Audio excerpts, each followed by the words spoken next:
हरे राम राम राम हरे हरे, हरे कृष्ण कृष्ण कृष्ण हरे हरे। ब्रह्मानंदं परमसुखदं केवलं ज्ञानमूर्तिं द्वन्द्वातीतं गगनसदृशं तत्त्वमस्यादिलक्ष्यम् एकं नित्यं विमलं वचलं सर्वधी साक्षिभूतं भावातीतं त्रिगुणरहितं सद्गुरुं तं नमामि। नमामि सद्गुरु शान्तं सच्चिदानन्दविग्रहं पूर्णब्रह्मपरानन्द ईशम् आनन्दीवल्लभं सद्गुरु सच्चिदानन्दं केवलं करुणाकरं ज्ञानयोगीश्वरं वन्दे ज्ञानदेवा पुनः पुनः। अलंकापुरी पुण्यभूमि पवित्र तिथे नांदतो ज्ञानराजा सुपात्र तया आठविता महापुण्य राशी नमस्कार माझा सद्गुरु ज्ञानेश्वराशी। सर्व संतांना वंदन, सद्गुरूंना वंदन, ज्ञानेश्वर माऊलींना वंदन, आपणा सर्व श्रोत्यांना वंदन करतो। आणि आजच्या शिवगड अध्यात्म चॅरिटेबल ट्रस्ट प्रस्तुत ज्ञानेश्वरीच्या नित्याच्या उपासनेला आपण प्रारंभ करतोय। अवदानंतिमां मूढा मानसी तनुमाश्रितम परम भावम जानंतो मम भूत महेश्वरम। भगवंत 9व्या अध्यायामध्ये सांगतात की माझ्या पारमार्थिक स्वरूपाला न जाणणारे जे काही मूढ लोक आहेत ते मी सर्व भूताचा स्वामी, सर्व भूताचा ईश्वर असलेल्या आणि मनुष्य शरीर धारण करणाऱ्या अशा मला ते प्राकृत समजतात, माणूस समजतात, माझी अवहेलना करतात, मला कमी लेखतात। मनुष्य म्हणजे अवतार पुरुषांच्या बाबतीत भगवंत बोलतात की त्यांना काय कळत नाही आणि म्हणून ते असं बोलतात। त्यासाठी वर्णन करताना माऊलींनी विचार करायला सांगायला आपल्याला सुरुवात केलेली आहे की जर तुला या संसार समुद्रातून बाहेर पडायचं असेल तर भगवंताचं सर्व भावानं भजन कर। एक मुद्दा त्यातला तुला उपपत्ती सांगतो म्हणतात, तरी गा तू या उपपत्ती या जतन कीजे। जतन कीजे म्हणजे सुरक्षित ठेव, हा विचार सुरक्षित तुझ्या मनामध्ये अहोरात्र ठेव की भगवंत काय आहे की जन्ममरण संसाराची जर तुला भीती वाटत असेल आणि भगवंत तुला प्राप्त व्हावा असं वाटत असेल, त्याची इच्छा जर तू ठेवत असेल तर हा विचार सदोदित मनात ठेव। कोणता विचार मनात ठेव तर पारमार्थिक दृष्ट्या भगवंत कशातही नसतात, परंतु त्यांच्या सत्तेशिवाय जगातलं सृष्टीतलं पान देखील हालत नाही। ह्या दोन्ही गोष्टी फार अगदी विरोधाभास दर्शवणाऱ्या असल्या तरी तू तुझ्या मनामध्ये ठेव असं अर्जुनाला भगवंत माऊली सांगायला गेले आहेत। ही उपपत्ती फार महत्वाची, हा विचार फार महत्वाचा आहे। नाहीतर होतंय काय, आपल्याच दृष्टीमध्ये दोष असतो, माऊली म्हणतात दृष्टांत देताना, आणि आपल्या दृष्टीमध्ये दोष असताना दुसऱ्याला नावं ठेवायचा आपण प्रयत्न करत असतो।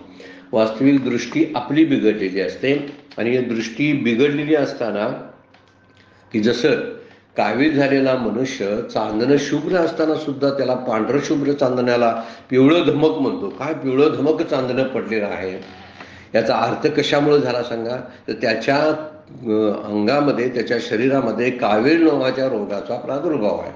आणि कावीळ रोगाची लक्षणं काय असतात तर दृष्टीला पिवळं दिसतं। आता दोष कुणाचा आहे, कावीळ रोगाचा आहे, म्हणजे पाहणाऱ्याचा दोष आहे, जे आहे त्या दृश्याचा दोष नाही। त्यामुळं पांढरं शुभ्र असणारं चांदणं असं कसं बिघडून जातं किंवा पिवळं एकदम कसं होतं, तर चांदणं पिवळं होत नाही तर दृष्टी पिवळी आहे आणि म्हणून ते शुभ्र असलेलं चांदणं पिवळं दिसतं असं वर्णन माऊलीने 140 नंबरच्या ओळीमध्ये केलेलं आहे, 41 नंबरच्या ओळीमध्ये केलेलं आहे। काल आपण तिथंपर्यंत चिंतन केलेलं होतं की दृष्टी दोष जो आहे तो दृष्टी दोष घालवावा लागतो। खरी गोष्ट तीच आहे, आपल्यामध्ये बिघाड असतो आणि तो बिघाड आपल्या दृष्टीद्वारे, वाणीद्वारे, आपल्या इतर सगळ्या इंद्रियांच्या द्वारे बाहेर हावभावाच्या रूपानं ते व्यक्त होत असतो। त्यामुळं आपण जेव्हा एक्सप्रेस होतो स्वतः, ते एक्सप्रेस होणं जे असतं ना, तो आतला आपली दोष जे असतात किंवा काय चांगलूपणा असेल सुद्धा, तो सुद्धा चांगलूपणा सहजपणाने दृष्टीला आपल्याला दिसत असतात। बरेचसे मंडळी अशा आहेत बघा, नुसतं दोषच पाहत असतात, चांगलं काही पाहायचंच नाही, त्यातलं दोषयुक्तनं सगळं बघत राहायचं। त्याचं मुख्य कारण आहे की आतमध्येच दोष असतात आणि ते आतमध्ये असलेले दोष दृष्टीद्वारे बाहेर पडतात। आणखीन एक दृष्टांत माऊली देतात बरं काय, ना तरी ज्वरे विटाळले मुख ते दुधाते म्हणे कडू विक, ज्वरे विटाळले मुख. म्हणजे ताप अंगामध्ये आहे आणि ज्वरानं मुख काय होतं, तोंड विटाळलेलं असतं, कडवटपणा असतो तोंडामध्ये, जिभेमध्ये कडवटपणा असतो. हा तापाचा परिणाम असतो. त्यामुळे ते दुधाते म्हणे कडू विक. तो पिणारा जो असतो आजारी मनुष्य, ताप ज्याच्या अंगामध्ये आहे असा मनुष्य, तो दुधाला सुद्धा विष आहे असं समजतो. कडवट लागतं दूध त्याला. मग दूध कडू आहे काय, ह्याला कडवट लागतं तर ह्याला कडवट लागतं. दूध कडू नाही. अगोदरच्या चिंतनामध्ये चांदणं शुभ्र पांढरं शुभ्र आहे, तसं दूध गोड आहे, पवित्र आणि गोड म्हणतात. दूध पवित्र आणि गोड, पवित्र आहे, गोड आहे. पण गोड असलेलं पवित्र असलेलं दूध त्याला कडू का लागतं? त्याची चव कशाबद्दल बदलली? याला ताप आहे म्हणून. तेच दूध दुसऱ्याला दिलं तर दुसऱ्याला त्याचा त्रास होत नाही. त्यामुळे संत जेव्हा दृष्टीकडे बघतात, या सृष्टीकडे बघतात, भूतसृष्टीकडे बघतात, त्यांना यामध्ये दोष दिसत नाही. कारण सगळ्या ठिकाणी ते भगवंत पाहतात ना. आम्हालाच दोष दिसतात. याचं कारण आहे आमची दूध काय म्हटलेलं आहे, नात्री ज्वरे विठाळले मुख. नात्री म्हणजे केव्हा, नाहीतर तुला सांगतो, पुढचं सांगतो असं म्हणण्यासारखा माऊली बोलतात. नातरी ज्वरे विटाळले मुख, ते दुधाते म्हणते कडू कीर्ती, अमानुषा माणूस मानिती माते. त्याप्रमाणे मी मनुष्य नसताना सुद्धा मला मनुष्य मानतात. म्हणजे जेथे धर्माचा अभ्यास होतो त्याचा धर्माचाही अभ्यास सहज होतो. त्यामुळे मनुष्य धर्मरहित असलेल्या मला मनुष्य देह धर्मवान मानतात. माझ्याकडे मनुष्य धर्मातलं काही लक्षण नाही तरी सुद्धा मला मानतात. त्याचं कारण सांगितलं दृष्टांताद्वारे माऊलीने, की जीभ जसं विटाळलेली असते, तापामध्ये कडवड झालेली असते, तोंडाची चव गेलेली असते, तेव्हा दूध सुद्धा विषासारखं कडू लागतं. म्हणून तशाच प्रकारे माझं शरीर देहाविषयी, माझं शरीर जे आहे किंवा देहाशिवाय असून सुद्धा मला वास्तविक देह आहे, पण मी देहाशिवाय राहतो. मला माणूस समजतात. किती मोठी चूक करतात. तापामुळे जसा पिणारा दुधालाच कडू विष समजतो, तसे मला हे मानव समजतात. म्हणजे भगवान श्रीकृष्ण हे मानव आहे, प्रभू रामचंद्र हे मानव आहे, वामन अवतारामध्ये वामन हे काय आहे तर मानव आहे.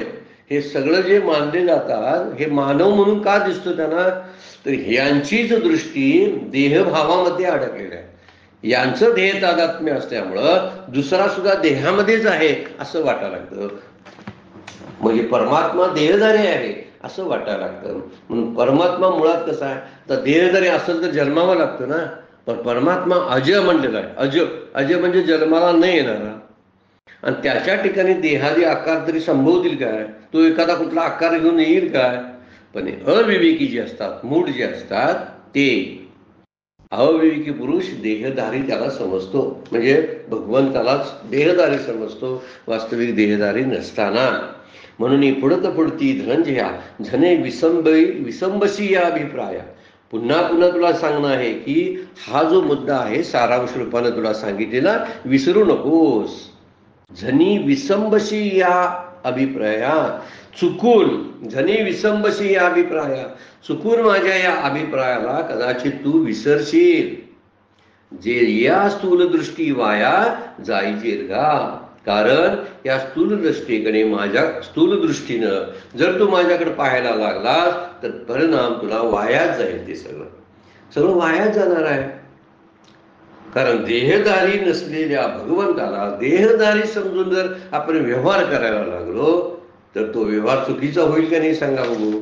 म्हणून माऊली म्हणतात, जे या स्थूल दृष्टी वाया, कुठलीही स्थूल दृष्टी ही वायाच जात असते. म्हणून तुला पुन्हा पुन्हा सांगतो, कारण ही कारण मीमांसा जी आहे तू विसरू नकोस. कारण स्थूल दृष्टीला दिसणारं माझं स्वरूप निरर्थक आहे. जग सुद्धा स्थूलात आपण पाहतो आणि जगाकडे स्थूल दृष्टीने आपण जर पाहायला लागलो तर जग सुद्धा आपल्याला अचेतन आणि जडच भासायला लागेल, दुःखरूप भासायला लागेल. पण त्या जगाचा हा परमात्मा सगळं अधिष्ठान आहे असं परमात्मा दृष्टीनं त्या जगाकडे आपण जर पाहायला लागलो तर हे विश्वची माझी घरं अशी मती जयाची स्थिर, किंबहुना चराचर आपण झाला. तो सृष्टीशी एकरूप होतो आणि ही सृष्टी त्याच्यापासून वेगळी आहे असं त्याला वाटणारच नाही. ही स्थूल दृष्टी गेल्यानंतरचा अनुभव आहे. म्हणून आपली सूक्ष्मदृष्टी असली पाहिजे. जगाकडे पाहताना, लोकांच्याकडे पाहताना आणि सगळ्याच मूर्तीमध्ये पाहताना सुद्धा सूक्ष्मदृष्टी असली पाहिजे. आणि स्थूल दृष्टी म्हणजे काय? ही अज्ञानातून पाहणारी दृष्टी, ही स्थूल दृष्टी आहे. म्हणजे हे साधे डोळे जे असतात ना, याला चर्मदृष्टी म्हणतात. चर्म म्हणजे चांबड्यातून, चांबडे शब्द आपला जो आहे ना, चर्मदृष्टी या शब्दाचा अर्थ आहे आपले आत्ताचे डोळे वरवर पाहतात, हात खोलात जात नाहीत, कारण त्यांना जायची क्षमताच नसते तेवढी. या डोळ्यामध्ये ती दृष्टी अनुभवण्याची क्षमताच नसते, म्हणून त्याला चर्मदृष्टी म्हणतात, त्याला स्थूल दृष्टी म्हणतात. ही अज्ञानातून पाहणारी चर्मदृष्टी आहे. आणि परमात्म्याचं दर्शन कशानं होतं? फक्त ज्ञानचक्षूनं होतं. ह्या चर्मचक्षूनं होणार नाही. म्हणून चर्मचक्षू आपल्याला उपयोगाचे नाहीत. तर आपल्याला ज्ञानदृष्टी प्राप्त झाली पाहिजे. आणि ज्ञानदृष्टी प्राप्त होईपर्यंत आपल्याला भगवंताचं खऱ्या अर्थानं दर्शनच होणार नाही. म्हणून तू ज्ञानी हो, तू योगी हो, तू भक्त हो, असं माऊली सारखं सारखं सारखं अर्जुनाला सांगतात. त्याचं कारण तेच आहे. भक्त झाल्याशिवाय भाव निर्माण होणार नाही. भावातून प्रेम निर्माण प्रेम निर्माण होणार नाही भाव नसेल तर. आणि तिसरी गोष्ट, प्रेम नसेल तर भगवंत कळत नाही, माणसं सुद्धा कळत नाही. एखाद्या माणसावर आपलं प्रेम नसेल ना, तर त्या माणसाची स्थूल दृष्टीने ज्याकडे आपण बघतो, हे आहे स्थूल दृष्टी. चला ठीक आहे, पण त्याच्या अंतरंगामध्ये जाऊन आपण बघायला लागू, त्यासाठी आपल्याकडे प्रेमच असायला पाहिजे. म्हणून जगात घडणाऱ्या घडामोडी संतांना अगोदर समजतात. त्यांचा अर्थ त्यांच्याकडे ज्ञानचक्षु आहेत. भूत, भविष्य, वर्तमान ह्या तिन्ही काळामध्ये ज्याची दृष्टी फिरत असते ते ज्ञानचक्षु असतात. आत्ता आमची दृष्टी जी चालते ही जागृतीची दृष्टी आहे, फक्त चर्मदृष्टी, चर्मचक्षु म्हणायचं त्याला, की त्या दृष्टीनं आपण पाहतो. मग वरवरच पाहतो. वरवर पाहण्याला वरवरच दिसतं. आणि सूक्ष्मदृष्टी ज्यांच्याकडे आहे त्याला ज्ञानदृष्टी म्हणूया, त्याला ज्ञानचक्षु म्हणूया. तिसरा डोळा हा ज्ञानाचा असतो. तिसरा डोळा जेव्हा आपण जेव्हा उघडेल तेव्हा आपल्याला हे जग परमात्मा स्वरूप आहे असा अनुभवायला लागेल. मागे एका दृष्टांताबद्दल चिंतन केलं होतं आपण. कायम आपण म्हणत होतो आपली मराठीतली बाराखडी जी आहे ती अ ते अ पासून कुठंपर्यंत आहे? ज्ञपर्यंत. अ पासून ज्ञपर्यंत ही अक्षर आहेत. लक्षात घेण्यासारखा मुद्दा एकाने मांडलेला आहे. तर अ पासून क्ष पर्यंत त्याला अक्ष म्हणतात. अ पासून क्ष पर्यंत आहेत जे वर्णमाला आहे ती कशी होते? अक्ष. अक्ष म्हणजे डोळा. अक्ष म्हणजे डोळा. तर अ पासून क्ष पर्यंतची दृष्टी जी आहे ती स्थूल दृष्टी आहे. तीच चर्मदृष्टी, चर्मचक्षु त्याला म्हणायचं. म्हणून चर्मचक्षु म्हणजे अ पासून क्ष पर्यंत सगळी वर्णमाला. आता आपल्याला जर ज्ञानाच्या क्षेत्रामध्ये प्रवेश करायचा असेल तर क्ष ओलांडून ज्ञपर्यंत जायला पाहिजे. म्हणजे अ पासून ज्ञपर्यंत, म्हणजे अज्ञ म्हणजे ज्ञान प्राप्त पर्यंत आपण जायला पाहिजे. ज्ञपर्यंत मग ती क्षची सीमा ओलांडायला पाहिजे ना. ज्यानं ही क्षचा प्रांत ओलांडून क्षचा पर्यंत प्रांत हा जगाचा, प्रकृतीचा, जड आणि अच्युतर सगळी सृष्टी आहे अ पासून क्षपर्यंतची.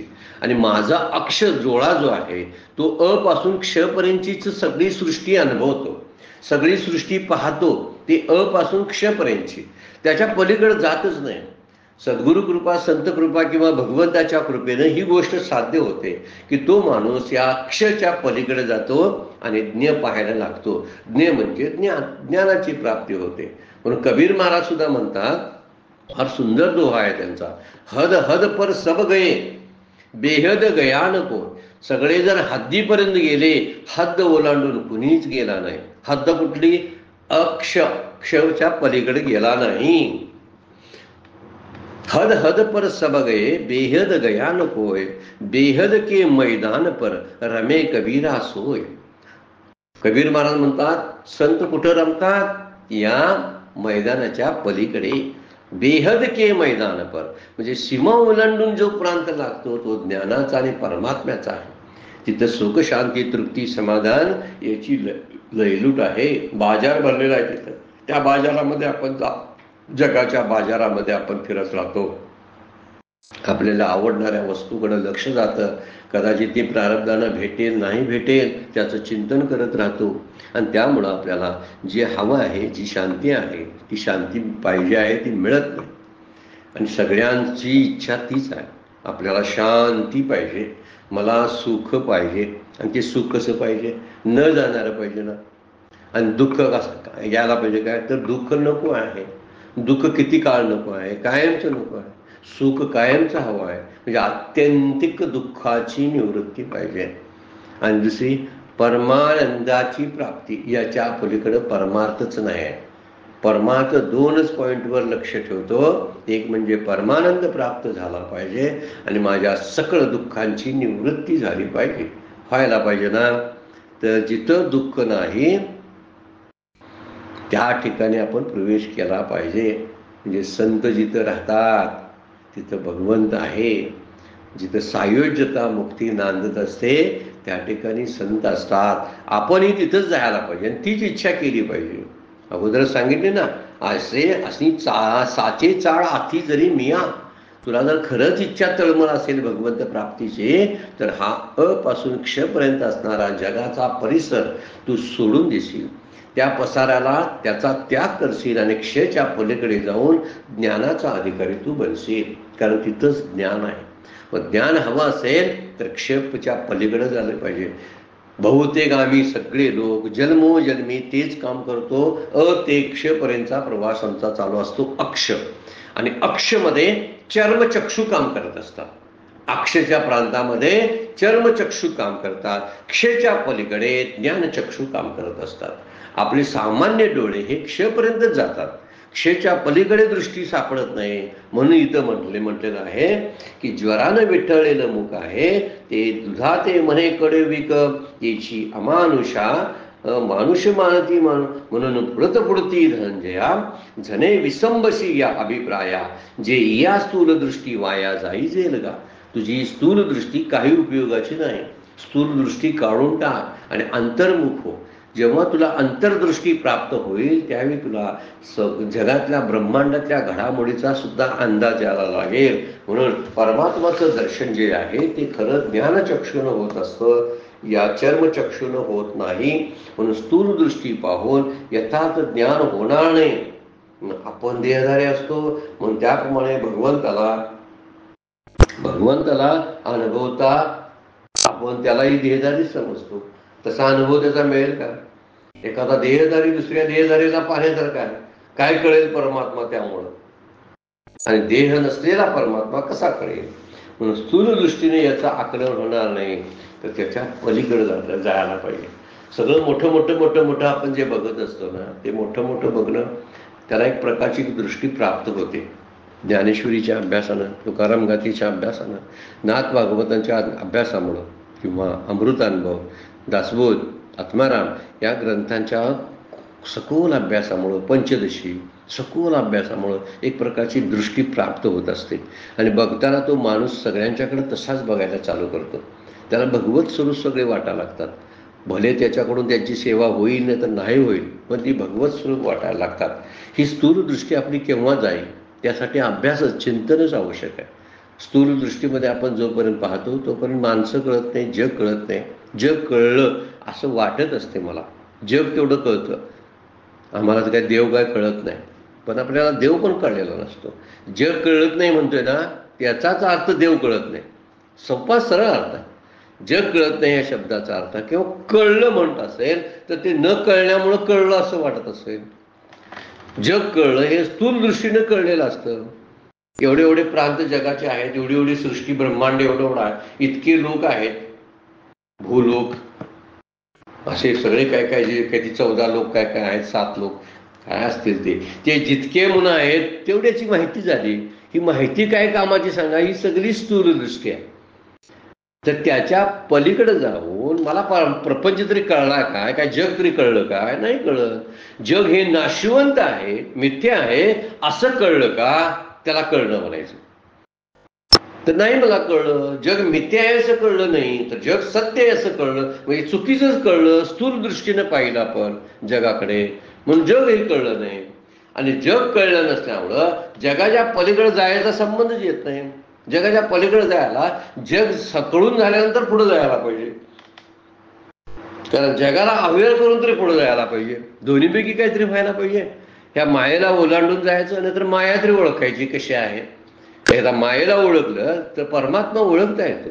कारण मायेला ओळखली की ती राहतच नाही. राहतं ते शिल्लक राहिलेलं तत्व तो परमात्मा आहे, भगवंत आहे. म्हणून स्थूल दृष्टी वाया शब्द वापरला.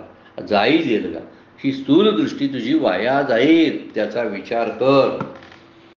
पै स्थूल दृष्टी देखती माथे, तेची न देखणे जाण निरते, जैसे स्वप्नीची नि अमृते अमर नो हिजे. परत एक दृष्टांत देऊन सांगितलेलं आहे की स्थूल दृष्टीनं पाहणं हे न पाहण्यासारखंच आहे. काय म्हणतात, स्थूल दृष्टी देखती माते, माते म्हणजे मला पाहता, त्याची न देखणे जाण निरुते. खरंच निरुते म्हणजे खरोखर असं जाण की ते बघितलेलंच नाही. माझ्याकडे स्थूल दृष्टीनं पाहणं म्हणजे न पाहण्यासारखं आहे. जसं स्वप्नातल्या अमृताने अमर होता येत नाही, जैसे स्वप्नीचे अमृते अमर नोईजे. नोईजे म्हणजे होणार नाही. स्वप्नातल्या अमृताला अमर होईल काय सांगा बघू. नेहमीचं अमृत पिऊन सुद्धा कायमचा जन्म मृत्यू थांबवता येत नाही. तर त्याला अमृत म्हणजे ज्ञान अमृतच असावं लागेल, त्याशिवाय ते जन्म मृत्यू थांबणारच नाही. इथं अमृतपणे आहे तेही स्वप्नातलं. म्हणजे विचार करा, मुळात जे खरोखर आहे ते सुद्धा आपल्याला अमरत्व देत नाही, तर हे स्वप्नातलं अमृत काय अमृत्व देणार आहे. तसं स्थूल दृष्टीनं मला पाहिल्यावर हे पाहणं नाहीच होत. पाहिल्यासारखं न पाहिल्यासारखं असा प्रकार आहे तो. परमात्मा जो आहे मुळात बुद्धीच्या पलीकडे आहे, त्यामुळे तो स्थूल दृष्टीला विषयच होणार नाही. कायमचं आपण मनानं बघायला गेलो, बुद्धीनं करायला गेलो, इंद्रियांच्याद्वारे त्याला बघायला गेलो तर ते कळणारच नाही. न तत्र चक्षु गच्छते, केन उपनिषदामध्ये म्हणतात. अरे तिथं ते चक्षु जाणारच नाही. स्थूल दृष्टीचे चक्षु जे असतात, नत्र चक्षुर गच्छती, तिथं ते त्यामध्ये प्रवेशच करणार नाहीत त्या प्रांतामध्ये. उपनिषद त्यासाठी सांगतात, आपल्याला अगोदर डोळा करण्याने डोळ्याचा डोळा, कानाचं कान, मनाचं मन, हे काय करणार आहे सांगा बघू. हा मुद्दा त्यातला माऊली घेऊन सांगतात की जागृतीतील सत्य अमृत सुद्धा पिऊन मनुष्य कायमचा अमर होत नाही, मग स्वप्नातल्या अमृतानं कसा अमर होईल. साध्या दृष्टीला आपल्याला जग सुद्धा साधं कळत नाही, तर जगाच्या पलीकडे असलेला भगवंत मला ह्या दृष्टीनं, ह्या स्थूल दृष्टीनं कळेल काय. माझ्या ह्या सामान्य डोळ्यानं कळेल काय. सामान्य डोळ्यानं जगाचा सुद्धा अंदाज घेता येत नाही. मी या भिंतीच्या पलीकडे आता पाहू शकत नाहीत. डोळ्याची शक्ती संपली, सामर्थ्य तिथं तेवढंच आहे त्या चर्मचक्षुचं, त्याच्या पलीकडे जाता येत नाही. आता साधे चर्मचक्षु जर भिंतीच्या पलीकडे जर पाहत नसतील तर जगातलं काय पाहणार आहे. जगातला हे चर्मचक्षु पाहत असतील तर पारमार्थिक जो प्रांत आहे ते तो कसा दिसेल, देव कसा दिसेल. चर्मचक्षुला दिसणारच नाही. अमृत जर एक साधं अमृत, नेहमीप्रमाणचं अमृत जरी जागृती अवस्थेमधलं जरी प्यावलं तरी कायमस्वरूपी ते अमरत्व जे आहे ते प्राप्त होत नसेल तर स्वप्नातल्या अमृतानं काय होणार आहे. तसं साध्या दृष्टीनं आपल्याला ह्या जगातली गोष्टी कळत नाही चर्मचक्षुनं, तर परमात्म्याचं दर्शन कसं होईल. म्हणून ते मूढ आहेत म्हणतात, अवजानंती मामुळा.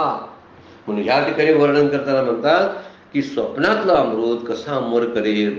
म्हणून प्रकृतीवर हे आपल्या सत्तेद्वारे, परमात्मा जो सत्तेद्वारे नियंत्रण ठेवणारा, पण त्यापासून असा आदित्य असणारा असा माझा श्रेष्ठ भाव कोणीही जाणत नाही. म्हणजे मी सृष्टीत असून सुद्धा सृष्टीत नसल्यासारखा आहे हा भाव आपण जाणतो बरं काय. पण सृष्टीत आहे असं जाणतो, पण सृष्टीत आहे असं जाणल्यानंतर तो सृष्टीत नाही असा जाणणं हा खरा परमभाव त्यातला आहे. आणि तो परमभाव जाणत नाही. वरवर भक्ती करायची, वरवर नामस्मरण करायचं, वरवर ध्यान करायचं, काही प्राप्त होत नाही. राम राम राम राम राम राम राम असं म्हणतो, पण कदाचित देवाला सुद्धा कंटाळा येत असेल हे ऐकून ऐकून ऐकून ऐकून. श्रीराम जय राम जय जय राम, श्रीराम जय राम जय जय राम. राम म्हणतं तरी का माझ्या पाठीला आहे, मला शांत झोपू देत नाही काय, सारखं उठसूट मला सारखं उठवते. जरासा एक विनोद म्हणून ना जरासा की सारखं मला उठवते. एक महाराज म्हटले होते की राम राम राम राम सारखं म्हणल्यानंतर पण त्रास होते त्यांना. म्हणून त्याने हनुमंताला फोन करतात, ती तुझी गदा घेऊन याला ढकल जरा बाहेर, सारखा मला त्रास झाला राम राम राम राम राम करून. का? स्थूल दृष्टीनं श्रीराम जय राम म्हणतोय म्हणून. जर त्याची दृष्टी सूक्ष्म झाली तर त्याचं श्रीराम जयराम म्हणणं आहे ते आतल्या हृदयाशी ते स्पंदित होईल किंवा हृदयाशी असणाऱ्या आत्मारामाशी ते जोडलं जाईल. हा वैखरीतला राम हृदयातल्या रामाशी एकरूप झाला पाहिजे, त्यावेळी नाम चांगलं होतं. आपण नाम वरवरचं घेत असतो म्हणून त्या नामाचा संदर्भ त्या आतल्या खरं असलेल्या रामाशी लागतच नाही ना. हा मुद्दा खरा आहे त्यातला, लक्षात घ्या. म्हणून श्रीराम जय जय राम याच्यावर सुद्धा बोलताना डॉक्टर काकांच्याकडून आम्ही ऐकलेल्या गोष्टी आहेत की श्रीराम जय राम हे 3 राम कुठले आहेत? एक श्रीराम, एक जय राम आणि तिसरा जय जय राम. एकाच याच्यामध्ये श्रीराम जय राम म्हणजे एक नाम आहे तो अवतारातला राम आहे, दुसरा नाम आहे तो सृष्टी चालन करणारा आहे, आणि तिसरा राम आहे ज्याच्याबद्दल आत्ता आपण विचार करायला लागलोय, तो सृष्टी चालवण्याला कुणाला तरी पाठवतो तर त्याच्या सत्तेवर सृष्टी चालते, भूत सृष्टीची हालचाल त्याच्यावर होते, पण तो कशा पद्धतीचा नसतो, तो श्रीराम जय राम. तो जय जय राम. श्रीराम आहे तो अवतारातला राम, दुसरा राम आहे तो ईश्वर तत्वातला राम, आणि तिसरा राम आहे तो परमात्मा म्हणजे कसा? एक सृष्टी चालन करून आपण अलिप्त राहणारा. अवतार कार्यातला राम स्थूल दृष्टीला दिसतो, आमची स्थूल दृष्टी एवढीच आहे, म्हणून आम्ही कृष्णाला देहधारी म्हणतो. अर्जुन सुद्धा फसला की हो, त्याच्याबरोबर सतत राहून. कळले नाहीत ते त्यांना, त्यांच्या आई वडिलांना कळले नाहीत हे लक्षात, त्याच्यापैकी जायलाच नको. मग वसुदेव देवकीला कळले नाही, त्यांची पण इच्छा होते, आणि म्हणूनच देवकीनं मागितलं ना शेवटी, काय पाहिजे आई माग बघताना काय म्हटली देवकी, माझी गेलेली 7 मुलं ती मला दाखव. अरे ती बघून काय करणार होतीस तू? कशाला ती 7 मुलं मेलेली बघायला तुला पाहिजे होती? मुक्ती का मागितली नाहीस? मला जन्म मरण नको का म्हटली नाहीस? नाही म्हटली. स्थूल दृष्टीनं बघतात त्याच्याकडे, नुसतं स्थूल दृष्टीनं बघायचं. द्रौपदीनं वस्त्रच मागितली ना, काय दुसरं मागितलं? मुक्ती मागितली? नाही मागितली. ध्रुव बाळानं काय मागितलं? एक आढळ स्थानच द्या, मुक्ती का मागितली नाही? मुद्दा आहे का नाही लक्षात ठेवण्यासारखा. ह्या भक्तीमध्ये ही वरवरची भक्ती, वरवरचं नाम, वरवरचं ध्यान माझा वेळ घालवणार आहे. स्थूल दृष्टी वाया जाईल. सुंदर आहे की नाही खूप? जेवढी म्हणून स्थूल दृष्टी आहे तेवढी वायाच जाणार. मग घरातली कामं दुसरी तरी प्रपंचाची कुठली तरी करता आली असती, दुसऱ्यांच्या बरोबर गप्पा मारायला फिरायला तरी गेलो असतो, हे वरवरचं नाम घेण्यापेक्षा. मग काही वेळ असू दे, अगदी 5 मिनिटाचं जर नाम असलं तरी खोल असलं पाहिजे, एकदम खोलात जाऊन ते नाम झालं पाहिजे, खोलातलं ध्यान असलं पाहिजे. नंतर मी ध्यान करतो, नाम घेतो, हे बोलण्यापुरतंच वरवरचं आहे सगळं. म्हणून वरवरची भक्ती, वरवरचं स्मरण, नामस्मरण, वरवरचं ध्यान करून काहीही प्राप्त होत नाही. स्थूल दृष्टी वाया. कसं? जैसे स्वप्नीची अमृते अमर नोही जे. स्वप्नातल्या अमृतानं ते प्राप्त होणार नाही, कारण वरवरचं आहे. मुळात स्वप्नातलं अमृत हे खरंच नाही, स्वप्न खरं नाही, स्वप्नातल्या वस्तू खरा नाही. जागृतीतलं अमृत जरी कामाला येत नसेल तर स्वप्नात नसलेलं अमृत कामाला कसं येईल? जसं काय मृगजळाच्या द्वारे मी माझी तहान भागवणार आहे आणि तहान भागवून तृषा शांत होणार आहे, वास्तविक तसं काही घडणार नाही. ही स्थूल दृष्टी गेली पाहिजे. म्हणून भगवंताला शरण येण्याऐवजी प्रकृतीला शरण जातात. त्या देहधारी असणाऱ्या परमात्म्याला देहधारी माणूस समजतात. तो कुणाचं तरी नंदाचं बाळ आहे, तो वसुदेव देवकीचा पुत्र आहे, तो अष्टमीला जन्मलेला आहे, वास्तविक त्याला जन्मच नाही, तरी सुद्धा त्याला जन्मलेला आहे, अशी स्थूल दृष्टी प्राप्त झालेली असते. मग हे स्वप्नातला अमृत पिण्यासारखं आहे की नाही? काय उपयोग आहे त्याचा? नामाबद्दल मगाशी आपण विचार करतो, खोल नाम जे आहे ते थोडंस आपण विचार केला की श्रीराम जय जय राम. आमचा राम श्रीरामापर्यंत आहे, तो जयरामात उतरला पाहिजे आणि जय जय रामामध्ये त्याचा शेवट झाला पाहिजे. श्रीराम जय जय राम. एक आहे जीवात्मा, तो आहे श्रीराम. जय राम हा सूत्रात्मा आहे आणि जय जय राम हा परमात्मा आहे. या 3 रामांचा कधी विचार केलाय का आपण? हे सगळेच्या सगळे आहेतच. अरे पण वाढवत वाढवत पुढे जा ना, ह्यानं ओढणत ओढणत पुढे जा. पहिला श्रीराम जरा स्थूल आहे, त्याच्यापेक्षा सूक्ष्म असेल तर जय राम आहे, आणि तिसरा जय जय राम अत्यंत सूक्ष्मतर गुह्य आहे. ते गुह्य एकदा तू जर जाणून घेतलंस तर याच नाम मंत्राच्या द्वारे तू त्याला जाणू शकशील. वर करू नकोस, खोला जा. दुसऱ्यांना दाखवण्यासाठी परमार्थ करू नको, भक्ती करू नको. दुसऱ्यांना जाणवण्यासाठी, दुसऱ्यांना इम्प्रेस करण्यासाठी शास्त्राचा अभ्यास करू नको. म्हणजे मला शास्त्र पंडित म्हणायला पाहिजे, माझ्याकडे खूप लोक सारखे विचारायला आले पाहिजेत, माझं मार्गदर्शन घेतलं पाहिजे. वरचा सगळा परमार्थ आहे. आणि माझ्याकडे कोण येत नाहीत ना, त्यांच्याबरोबर मी दावा धरतो. काय करतो? मनात असे त्याच्याबद्दलचा मत्सर तयार करून ठेवलेला असतो. येत नाही, माझा अनुग्रह घेतला नाही. का घेत नाही माझा? दुसऱ्याकडे अनुग्रहाला जातात. अहो ते माणसं कसले बाबा बुवातले, मी कसला शास्त्र पंडित आहे, माझ्याकडे वास्तविक यायला पाहिजे होतं अनुग्रहाला, आलेच नाहीत कसे. सगळा वरचा परमार्थ पृष्ठभागावर नाचणं चालू आहे. बाहेर बिघडलेल्या गुंडांच्या पेक्षा ही माणसं बरी म्हणायची. ह्या पलीकडे काय वर्णन त्यांचं करता येत नाही. बाहेर बडबडतात आणि हा प्रवचन करतो, एवढाच फरक आहे ना. याला वरवरची भक्ती म्हणतात, अन्य काही नाही. आणि प्रवचनानंच ते प्राप्त होते. काय शास्त्राभ्यासानं प्राप्त होतंय? नाही महात्मा प्रवचन लभ्य म्हटलेलं आहे. कालच्या चिंतनामध्ये आपण बघितलं, जगाला सांगून आत्मा भेटत नाही, किंवा ते आत्मचिंतन ऐकून आत्मा भेटत नाही. तर त्यासाठी स्वतःच ते तत्व अंगीकारावं लागतं. तसा प्रकृतीचा अंगीकार भगवंत करतो ना, तसं व्हायला लागतं. तसा भगवंताचा अंगीकार आपण करावा लागतो.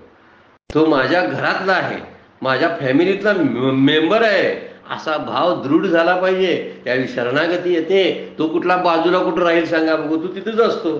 म्हणून ही स्थूल दृष्टी काढली पाहिजे. सगळीकडे वरवर बघतो ना आपण, ते चालायला लागले, ते तिकडे बघत माझ्याकडे बघत गेले, स्थूल दृष्टी आहे ती. नाही, माझ्याकडे काय बघायचा संबंधच कसा असेल? वरवर आपण बघतो, तो कुठं बघत होता कुणाला माहिती. सगळीकडे बघताना ही स्थूल दृष्टी आपला घात करते. म्हणून वरच्या ओवीत म्हणलंय, स्थूल दृष्टी वाया जायचे लगा. आणि इथं म्हणतात, स्थूल दृष्टी देखते माते त्याची न देखणे निरुते. बघणंच होत नाही. जसं स्वप्नीची अमृते अमर नोही. जे स्वप्नातलं अमृत पिऊन कोणाला ढेकर देता आला सांगा बघू? ढेकर दिला ते पाणी प्यायला तर ढेकर येतोय, स्वप्नात पाणी प्यायला तर ढेकर येईल काय? नाही. पाणीच प्याला नाही, व्यवहारच घडला नाही. तो व्यवहार सगळ्या तिच्या मनाचाच व्यवहार आहे. म्हणून 145 नंबरची होई, एरवी स्थूल दृष्टी मूढ माते जाणती कीर दृढ परते जाणण्याची जाणणे आड रिगुणी टाके. आता खरा मेख मारलेले आहे.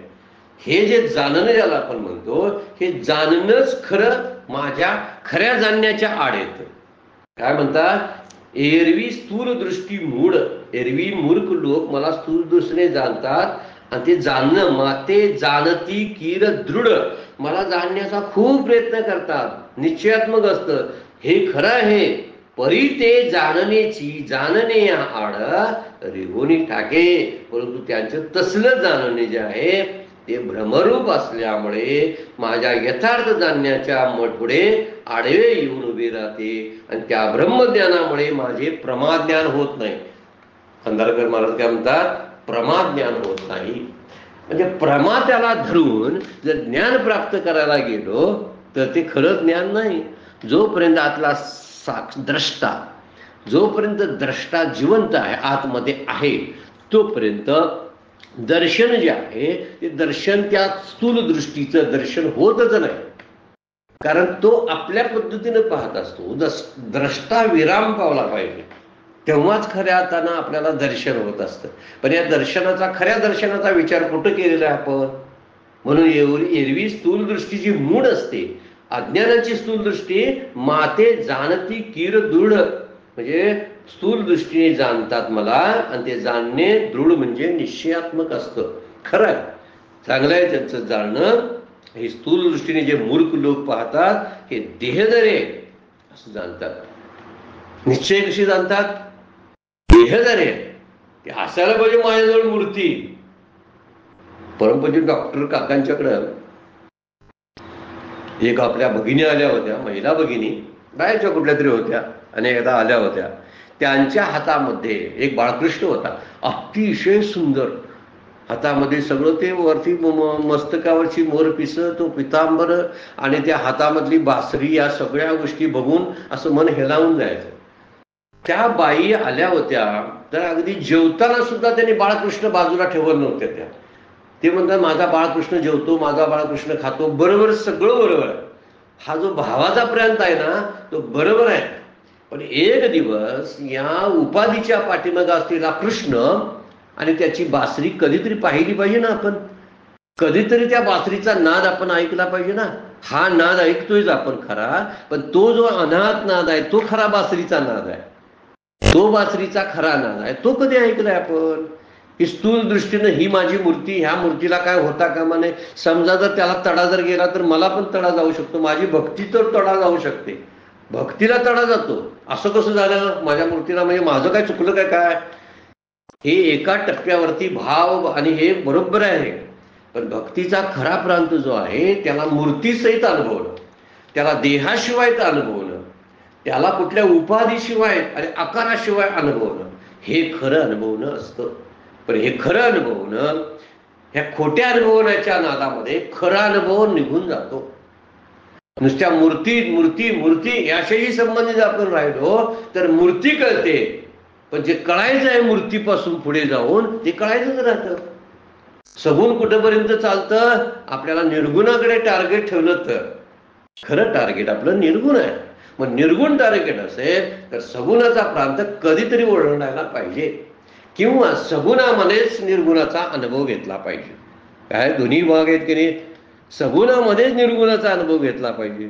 एकाएकाला छंदच असतो, तो मूर्तीचा छंद आहे, मला पण छंद आहे म्हणूया आपण, पण त्या मूर्तीमध्ये निर्गुणच दडलेला आहे असं समजून त्या मूर्तीची पूजा करता आली पाहिजे. सगुणाचा अजिबात इथं अव्यय नाही आहे आणि निर्गुणाची महती नाही. मुळात ती निर्गुण श्रेष्ठच आहे, त्याची महती सांगायची काही गरज नाही. मुख्य मुद्दा हा आहे की तिथं असणारा जो मूळ स्थूल दृष्टी आहे ती स्थूल दृष्टी जायलाच पाहिजे, अन्यथा अवघडून बसतं. म्हणून इथं शब्द वापरलेला आहे स्थूल दृष्टीने ही मूर्ख मंडळी पाहत असतात आणि म्हणून त्यामुळं मी देहधारी आहे असं जाणतात. हे जाणणं त्यांच्या जाणण्याच्या आड येतं असं माऊली म्हणतात. आणि खरंच आहे, जगाचं ज्ञान हे परमात्म्याच्या ज्ञानाच्या आडच आहे. जग जाणण्याच्या प्रयत्नामध्ये आपण परमात्मा जाणण्याचं राहूनच जातं आणि मला समजलं पण म्हणत असतो, मला समजलं म्हणतो.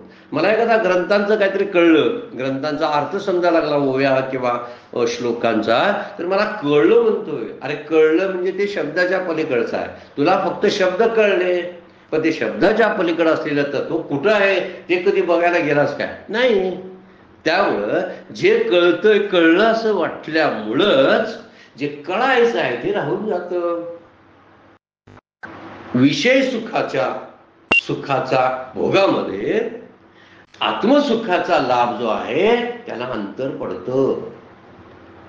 तसं परमात्म्याला जाणणे स्थूल दृष्टीच्या नादामध्ये जाणणं मला झालं असं वाटतं. मी दृढपणाने जाणले म्हणतो, जाणती कीड दृढ. मी आता जाणलं असं पण म्हणत असतो, पण त्याच्या पलीकडे जाऊन जे जाणणं आहे ते या जाणण्यामुळं सगळा अडथळा बनतो. मूर्तीला पाहिली, देव पाहिलास? पाहिला म्हणजे काय केलं? मूर्ती पाहिली. अरे ती मूर्ती पाहिली आणि असं तुला पाहिलं असं वाटतंय, ते खरं पाहणं आहे, त्याच्या आड आलं ना. पाहता पाहणे गेले दुरी, म्हणे चोकियांची महारी. वर्णन आहे फार महत्वाचं, वर्णन त्यामध्ये त्या अभंगामध्ये केलेलं आहे. पाहता पाहणे गेले दुरी, पाहिलेली वस्तू त्याचा लय व्हायला पाहिजे. पण ध्यानामध्ये आपण ज्यांना मूर्ती म्हणून समोर घेत असतो, श्रीगुरूंची मूर्ती आहे, आपल्या आराध्य देवतेची मूर्ती आहे आणि ती मूर्ती समोर असते आणि त्या समोरच्या मूर्तीमध्ये आपण त्याला पाहत असतो. पाहता पाहता पाहता पाहता ती मूर्ती अशी विरून गेली पाहिजे आणि मग राहिलेलं जे खरं तत्व आहे ते अनुभवायचं आहे. म्हणून जाणोनी नेनते करी माझे मन, तुझी प्रेम खून देवोनिया. तुकाराम महाराज कशी मागणी मानतात बघा. उच्च दर्जाचं तत्वज्ञान तुकोबांच्या ह्या पहिल्या चरणामध्येच आहे. पहिलं चरण आहे, जाणूनी नेनते करी माझे मन, तुझी प्रेम खून देऊन या मग मी व्यवहारी आशेने वर्तत. पुढची चरण पण अभ्यासण्यासारखी आहे, पण इथं खोज आहे. जाणून नेंतपण आलं पाहिजे. नेंतपण म्हणजे काय? त्या जाणणारी वस्तू जी आहे त्या वस्तूच्या पलीकडे जाता आलं पाहिजे. माझी स्थूल दृष्टी संपायला पाहिजे, मूर्तीदृष्टी संपायला पाहिजे, सगुण दृष्टी संपवून निर्गुण दृष्टी प्राप्त व्हायला पाहिजे. मग सगुणातले सगुणात्ता निर्गुणत्व पाहावं. उपाधी माझी गुप्त चैतन्य असे सर्वगत असं जाणायचं आणि उपाधीचा पण अभ्यास करायचा. उपाधीची पूजा करावी, पण उपाधीच्या पाठीमागे असलेल्या चैतन्याची पूजा करतोय असं समजून करावी ना. मी चैतन्याची पूजा करतोय, मूर्तीच्या पाठीमागे असलेल्या चैतन्याची पूजा करतो. सृष्टी धारण करणाऱ्या त्या ईश्वराची मी पूजा करतो. जो सृष्टीचा चालक आहे, जो झाडी वेली सगळं वाढवतो, माझी सगळी भूक ताण भागवतो, माझा देह चालवतो, असं चैतन्य जे आहे ते ह्या माझ्या मूर्तीमध्ये आहे असं समजून त्या मूर्तीची पूजा झाली पाहिजे. पण होते काय? मूर्ती समजूनच सगळं चालू असते का नाही? मूर्ती हलली, मूर्ती गेली, मूर्ती पडली, मूर्तीला धुतलं, आंघोळ घातली, गंधाक्षता वाहिल्या, याच्या पलीकडे स्थूलदृष्टी आमची जायतच नाही. आणि म्हणूनच आपण खऱ्या ज्ञानाला, खऱ्या परमात्म्याला मुक्तो. काही वेळा असतं ना, एखाद्या माणसाला भेटायला गेलं, त्यांचे पियेचं दर्शन बाहेर होत असतं आणि आपल्याला पियेच ते खरे आहेत का काय, ते खरे साहेब ते पियेच आहेत का काय असं वाटायला लागते. अरे पण या पियेला ओलांडून आता पुढे जायला पाहिजे. आपण पियेमध्येच गुंतून काय उपयोग आहे? आज त्याच्या दालनामध्ये ते खरे ग्रस्त साहेब आहेत ते बसलेले असतात. तसा साहेब जो आहे ना परमात्मा, हा आज त्या दालनामध्ये असतोय, माझघरामध्ये असतोय, गुहेमध्ये आहे. त्या गुहेला इकडंच छेदावं लागतं ते, आणि छेदल्याशिवाय पुढे जातात नाही. त्यासाठी जाणण्याची जाणणे आडरी गुणी टाके. मग हे जाणणं चुकीचं आहे ना. मुळात जे जाणलं ते जाणलेल्याच्या आड येतं. काही मंडळी शिक्षण नवीन घेत असतात बघा. एखादं संगीताचं शिक्षण आपण घ्यायला घेत म्हणूया, शास्त्रीय संगीत शिकायला जातात, पण अगोदर ते शास्त्रातले त्या संगीताबद्दल काहीतरी जाणत असतात. लहानपणापासून कुठेतरी ऐकलेलं असते, कुठेतरी हार्मोनियम वाजवतात, तंबोऱ्यावर बसत असतात, पण ते त्यांना काही माहीत नसते. त्यांच्या मनानंच ते करत असतात. आणि जेव्हा ते खऱ्या गुरुकडं क्लासिकल शिकायला जातात ना, त्यावेळी ते गुरु सांगतात असं असं म्हण. पण असं म्हणताना ते मागचं जे आहे ना तेच त्यात घुसत असते. त्यांचं जे ती मागील गोष्टीमध्ये शिकलेले पूर्वीपार भूतकाळामध्ये, तेच जे गुरु शिकवत असतात त्याच्या आड येत असते. आता लक्षात आलं असेल खरा मुद्दा आपला, की जे आहे शिक्षण आहे ना, ते शिक्षण खऱ्या जुने शिक्षण जे आहे ते चुकीचं शिक्षण आहे. त्या चुकीच्या शिक्षण जे आहे ते खऱ्या चांगल्या शिक्षणाच्या आड येत असतं. त्यामुळे चांगलं शिक्षणच मिळत नाही. म्हणून आपण काय असायला पाहिजे? एकदम कोरं ठणठण घेऊन देवाजवळ बसायला पाहिजे. रोज रिकामं व्हायचं आणि बसायचं. आज उठून लवकर 9 वाजता जायचं आहे, अमुक जायचं आहे, तमुक आहे, असा विचार करून सगळी कामच घेऊन आम्ही जर ध्यानात आणि नामाला बसलो तर काय दिसेल सांगा? ती कामच दिसतील ना, काही दुसरं दिसेल?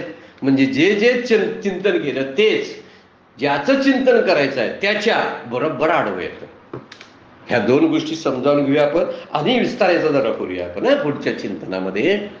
बघा, आपल्याला काय वाटत असेल आपलंही चिंतन त्यामध्ये मिक्स करा. पुंडरीक वरद हरी विठ्ठल श्री ज्ञानदेव तुकाराम.